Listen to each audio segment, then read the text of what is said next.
ஒரு சிறிய தூள் உலகை மாற்றியது. ஒரு கம்பு மனிதர்களின் போரை நிரந்தரமாக மாற்றியது. உலகின் முதல் துப்பாக்கி எப்படி உருவானது தெரியுமா? கிபி 850 சீனாவில் அமரத்துவ மருந்தை தேடிய விஞ்ஞானிகள் தற்செயலாக மனித வரலாற்றை மாற்றும் கண்டுபிடிப்பை செய்தார்கள். அது வெடிமருந்து.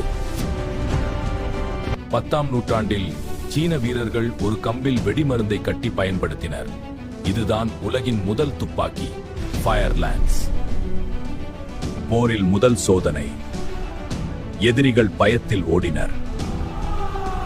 அந்த போர் வரலாறு மாறத் தொடங்கியது. 1259ஆம் ஆண்டு முதல் முறையாக குண்டு பயன்படுத்தப்பட்டது. இதுவே நவீன துப்பாக்கியின் ஆரம்பம்.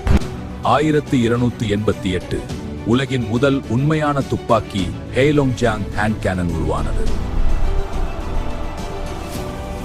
சீனாவில் தொடங்கிய துப்பாக்கி உலகம் முழுவதும் பரவியது. போரின் முகம் நிரந்தரமாக மாறியது. ஒரு சிறிய தூள், ஒரு கம்பு மனித வரலாற்றை மாற்றியது.